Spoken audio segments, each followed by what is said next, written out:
Hello mga kailaw at kaasin, magandang umaga po sa bawat isa. Ngayon po ay September 7, na, nagpe-prepare ako and papunta po ako sa farm ni Gideon. At ngayon lang po nag-araw at kung makikita dito sa daan ay maraming tubig. At dumaan po ako sa shortcut para makarating ako ng mabilis. Dahil ang travel mula sa bahay namin hanggang doon sa farm ay approximately umaabot ng 45 minutes. So, dumadaan na lang po ako sa shortcut para at least makamenos ako ng mga 10 minuto. So ito po yung shortcut, kaya lang maputik hanggang doon sa Esitex overpass. Dadaan po ako ron at hayan po ay sabana po ito. Ayan, puno ng putik. Tsaga-tsaga lang mga kailaw. So, pagkatapos ko mag-exercise kaninang umaga ay ayan, pupunta naman po ako ng farm. After almost 1 week po ay hindi kami nakapunta ng farm dahil doon sa dadaanan ay baha. So, hindi po makadaan ng mga sasakyan, maging itong aking sinasakyan. So, nag-stay lang po kami sa bahay at ini-enjoy yung malakas na patak ng ulan maghapon at magdamag. Kaya ayun, binaha. Ayan po mga kailaw. Yan ang kagandahan ng daan dito.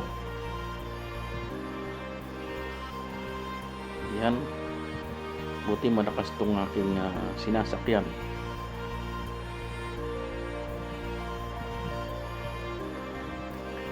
Talaga pong pinagpala po ang lupa ng Pilipinas. Kung makikita po ninyo, ilang araw lang yan, ayan, malabong na ang mga damo. At kahit na anong itanim mo, talagang pakikinabangan mo siya dahil ang lupa ng Pilipinas ay fertile. Kung i-compare mo sa Saudi Arabia, talagang mahihirapan ka magtanim.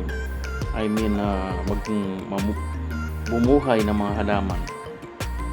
So dito, kahit hindi mo diligan, ang halaman ay mabubuhay.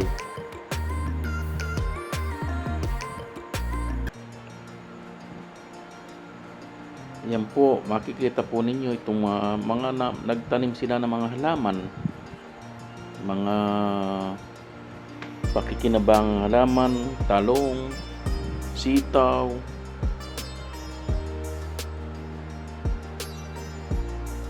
yung sari-saring halaman ang tinanim nila. Merong kamuting kahoy,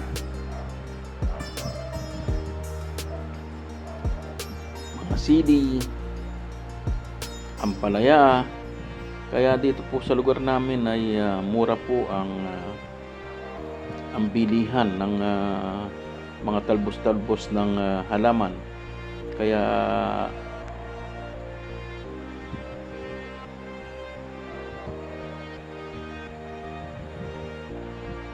halina po kayo dito sa amin at mag-enjoy sa rough road na to.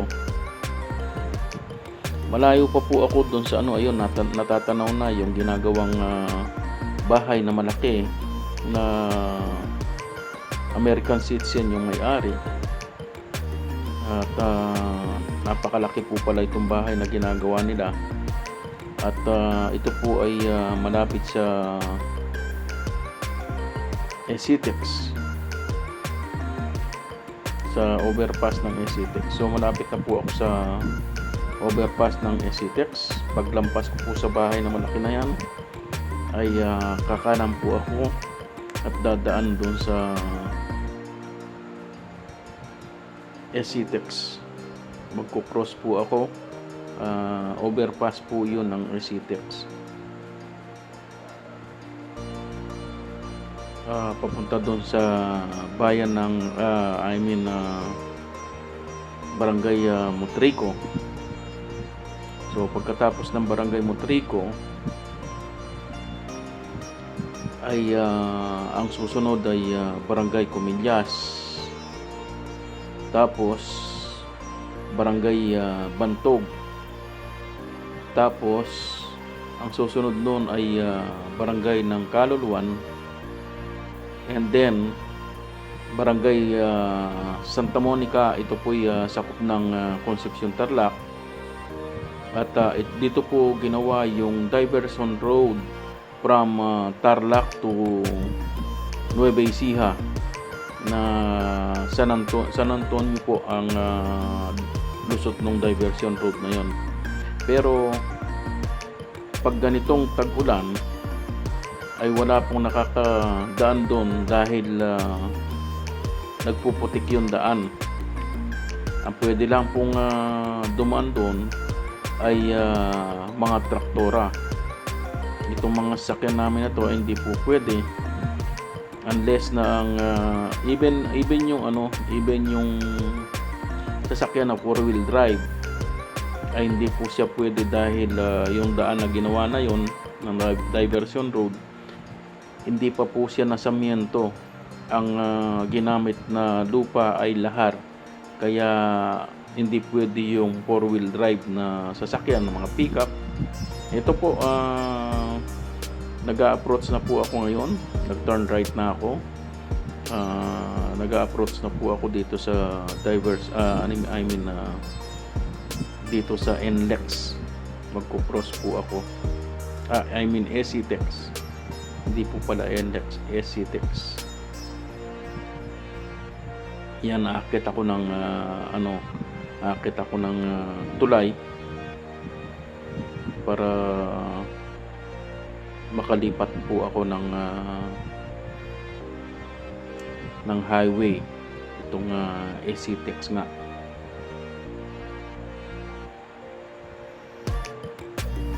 Medyo hindi pa naayos yung mga daan dito, kaya rough road, asfalto po ang daan, hindi pa po sementado.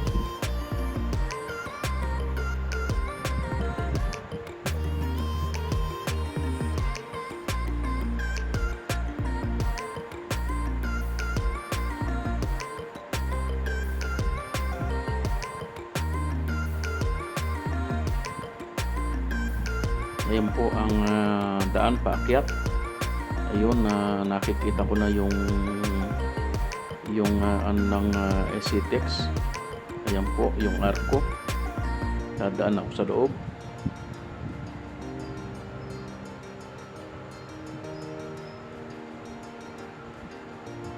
Yan po ang SCTEX.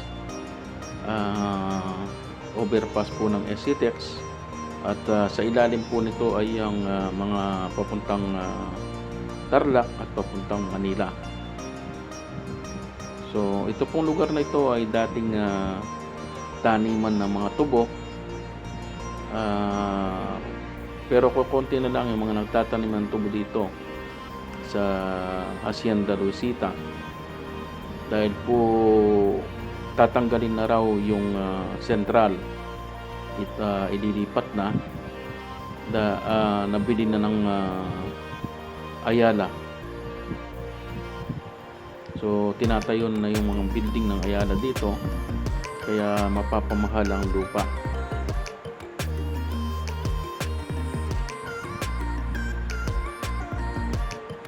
Pinagpuputol-putol ko po itong video na to kasi napakahaba po kung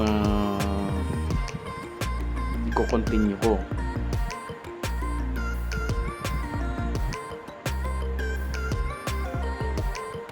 Part pa po ito ng Hacienda Luisita. Ito naman po ay pinutol ko na po siya. Ito na po ako, nandito na po ako sa diversion road ng Tarlac to Nueva Ecija. At dito po ay bumabaha itong daan na to dito sa Santa Monica. At pag mga ilang araw pong bumaha ito, hindi kami nakadaan. So ngayon pa lang ako dadaan. At tinanong ko nga kung pwede nang dumaan ng ang motorsiklo. Ayan, ayan nasa harapan ko. Ayan po, yan po yung kung saan tumataas ang tubig na hindi pwedeng dumaan ng mga sasakyan. So ayan po, mahaba-haba rin po ito.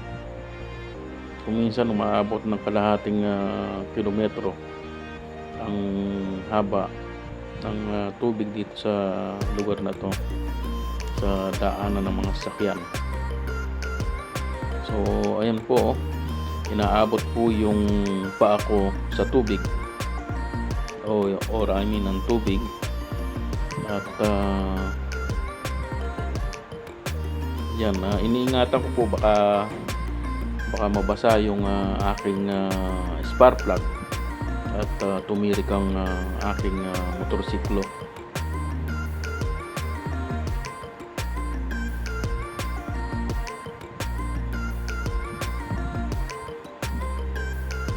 Ayan po, akit po ako, and then puputulin ko ulit. Left and right, makikita ninyo dito ay puno ng tubig ang mataas po kasi itong daan na to na sinemento na. So left and right, meron pong tubig yan.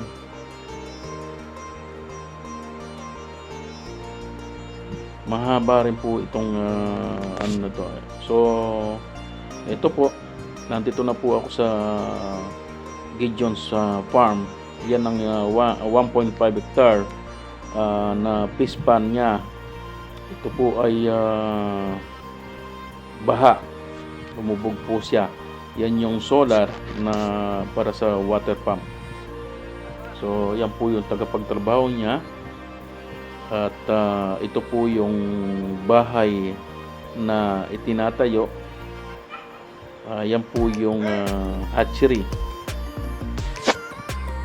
Mga sagingan po yan na nasa fish pond.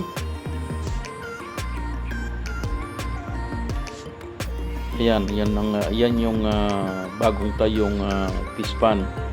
At ayan yung po yung mga nagtatrabaho. So isa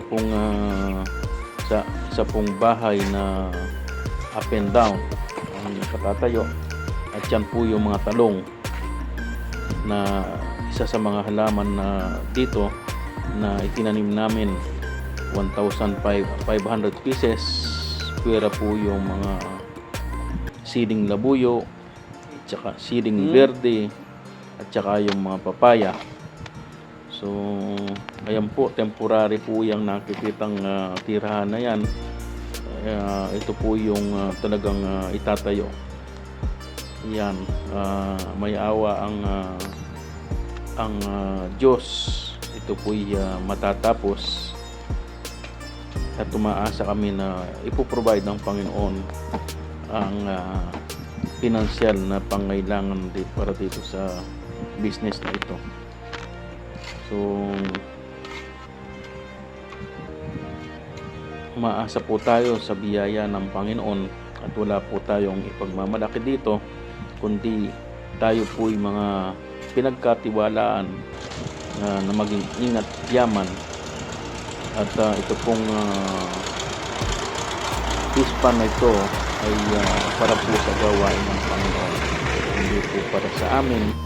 Kaya po purihin po ang Panginoon at napakadakila niya sa buhay. God bless po. God bless. God bless.